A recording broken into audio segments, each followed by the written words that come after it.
One of the programs that I'm certified to teach is called the Dream Builder program. And what I'm bringing to you today is some of the information from that 12-week program. It's part of what we go through during the process. And I wanted to share just kind of an overview. The idea behind the dream building is helping people break through limiting paradigms, just so you can fully move into the life and the business that you would love to have. We focus on 5 building blocks. Those building blocks are breaking ground.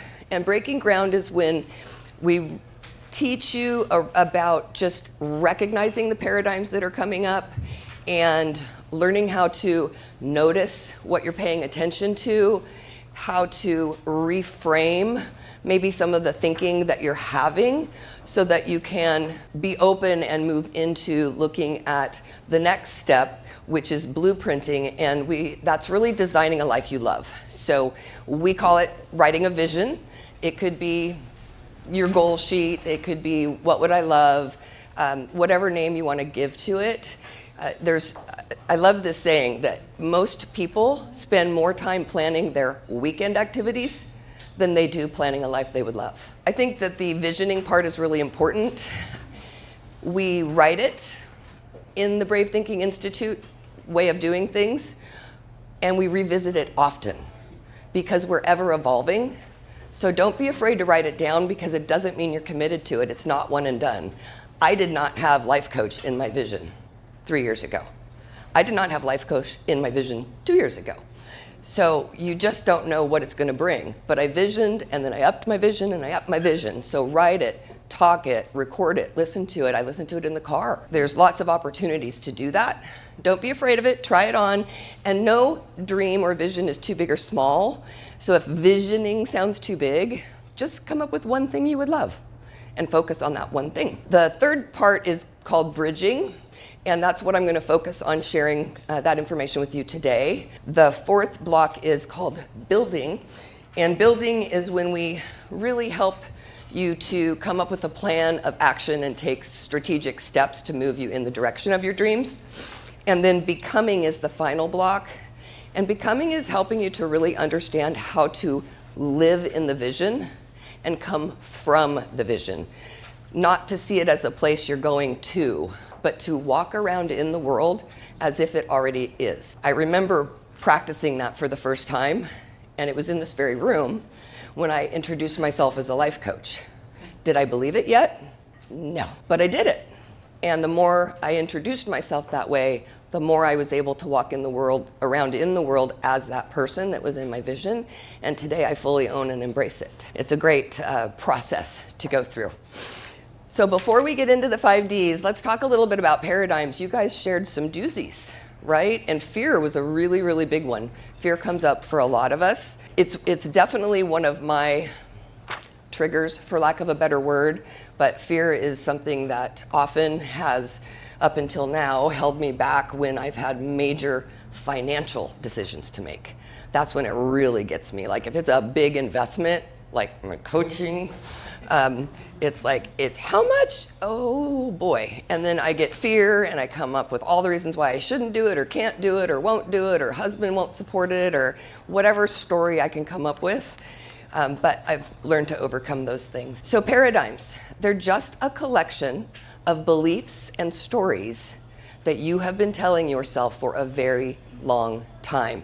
A lot of you have probably heard my lies and BS. Limiting ideas entertained long enough become your BS, which is your belief system. So the good thing about paradigms is, and it's important to note, they can be good or bad. We have both good and bad paradigms. We often only think about the bad ones. But the important thing is they're not permanent. It's kind of like a computer's operating system. You can upgrade it.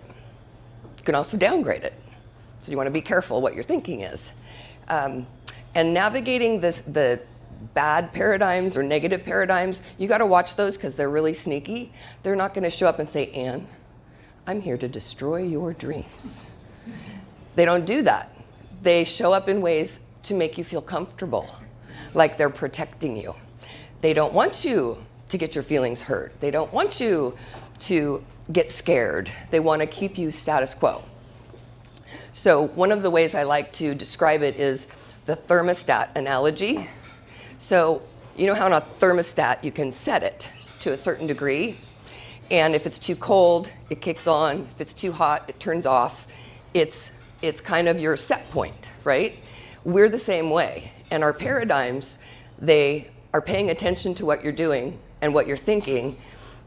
And if you get a little too hot for your paradigms, they kick in and try to pull you back to that neutral status quo position. It's like, oh, don't do that. Don't do that, because that's scary. We don't want to do that. Stay over here. Again, don't want you to get hurt. Don't want you to fail. Whatever it is, but it's really your inner thermostat. So what is your set point? An example one of my coach uses is if $50,000 a year is the most you've ever made, that's your set point on money. But you can change it.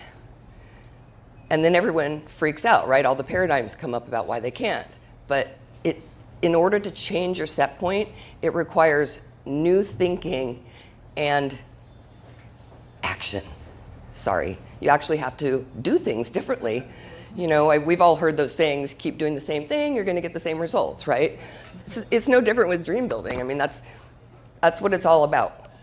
So I wanna go over the 5 Ds now. So dissuasion. These are basically just blocks that will prevent you from moving forward. Dissuasion is the voice that dissuades you from your dream. It's gonna bring up past failures. Oh, last time you tried to do that, it didn't work. Last time you started dating, he was a creep. It's going to dissuade you from doing something that you really want to do. Distraction. Distraction has a very good cousin named delay. A lot of us talked about distraction today, those shiny objects. We're all really, really good at being busy. Busy doing what, right? So it could be, I got home late, so I'll do my workout tomorrow. I don't need to do it today. Or, no, it's too late for me, I'm just too old. One of my favorites is laundry. I'll be like, yeah, I need to do that marketing piece before Corona kicks because I haven't done it yet. And it's like, oh, wait, but I need to change the laundry, right? There's always something to distract us or delay us from doing the thing that we really need to do. And then my familiar friend and many people in this room, DEFCON 1, which is fear, right? That is fight, flight, freeze. It is in us to protect us, but it can also be our enemy, and it can keep us frozen and stuck. So feeling scared, paralyzed, or anxious when facing a big decision or a big change, like maybe a career change, quitting a job to start your own business. That's a big one. I went through that one back in 22. I think we've all experienced many of those feelings. Disdain. This one is, a lot of people struggle with disdain. Disdain is a feeling of blame or resentment. Carrying around disdain can definitely keep you stuck. It will keep your thermostat very set because you're holding on to things that really belong to someone else. It's someone else's stuff, but you've taken ownership of it. It's real. You feel that you've been wronged at some point in your life, or you've been mistreated, or you've been hurt, but it's not helpful. Deficiency is the 5th D, and and I bet we all relate to this because I know it comes up for me all the time. Feeling not enough, like you're lacking resources, skills, or support. It could be I don't have the money, or I'm not good enough, or I'm too old, all those same things. Now, what do we do now that we know what all these 5 Ds are? The purpose of this whole conversation today was to help you understand how to bridge the gap and deal with those. So imagine you're at a river. The table is our river. Over here is where you've been. It's where you are. It's your current circumstances, situations, and conditions. And on this side of the river is your dream life, your vision. It's everything that you would love if you had a magic wand and it all worked out. In the middle, there's this giant gap. So how do you get from where you are to where you would love to be? You need bridges. To bridge from the 5 Ds, I'm going to share with you the technologies that we use at the Brave Thinking Institute. And they're things that you guys can take home and use in your everyday life once you're paying attention and recognize these, the 5 Ds as they're coming up for you. So dissuasion. For dissuasion, the bridge is believing. That's why we do what we call the time machine. We literally, depending on how far out you want to go, we'll use 3 years. Today's 2025, right? So I'm going to go 2026, 2027, 2028. And when I speak my vision, I am so happy and grateful that it is July 1st, 2028. And everything has worked out exactly as I would love. And then we go through our vision for whatever area or all areas of our life. That activity raises your vibration and really increases the energy that comes to you in service of your dreams. And you want the dream to be as vivid as possible. One of the analogies I use is you could dream for more money, but what does that mean? Or you could dream for a $5 million bank account. Very specific. And the universe won't hear. More money is like, okay, you got an extra nickel tomorrow. Don't think that's what we were going for. And then distraction. The bridge for distraction is deciding. Deciding is committing. Committing to what you really, truly would love. One of the things that we use is called the commitment letter. A lot of us have done letters to ourselves, but this one's a commitment letter. What am I committed to do in service of that dream? Very specific action steps. DEFCON 1. Whew. Well, if we're scared, feeling fear, obviously the bridge would be befriending your fear. Well, what the heck does that even mean? It means we all have fear. Fear is real, but fear does not have to have you, right? When it comes to fear, well, you watched me practice it today, and it was kind of an emotional fear, but breathing. Just that act completely changes your physiology. If you're dealing with something like trying to calm your emotions, 1 breath, 3 breaths, maybe 5. If you're dealing with something super, super serious, it might take up to 5 minutes of just silence and deep breathing to get you regrounded. But breathing will definitely help you calm your nervous system and bridge that gap from fear. Disdain. So this one is interesting. The bridge for disdain is forgiving. How do you do that when someone has hurt you? When you feel wronged by someone, how do you forgive them? Well, what we teach is that forgiveness, and what I want you to take away from this, is that forgiveness isn't for them. It's for you. By forgiving someone, you create space in yourself for more flow, for more good. And when I say forgive them, I'm not asking you to call them and say, Karin, I forgive you for what you did to me all those years ago. Just in your head, right? Or on paper, just forgive them. We're not asking you to befriend them again. They don't even need to know that you're forgiving them.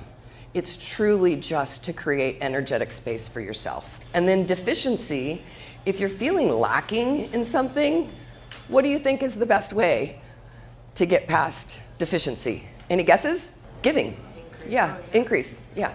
So whatever you're feeling that you're lacking, give that. If you're lacking in money, find a way to donate, no matter how little it is. If you're lacking in time, give time. Find a way to give time. I always say giving comes in 3 ways, and a lot of you have probably said this yourself or have heard it before, but it's time, talent, or treasure. You do not have to give of money. When I could not afford to tithe, I gave of my time and I gave of my talent. And I still do, because it brings me so much joy. But giving opens the door to receiving. So I would love to know if anybody would like to share with me on the 5 Ds: dissuasion, distraction, DEFCON, disdain, and deficiency. And you can say out loud if you want to, but you don't have to. Just think to yourself, which of those 5 Ds are you noticing the most in your life? Is it dissuasion, distraction, fear, feelings of blame or resentment? feelings of not enough? Disdain?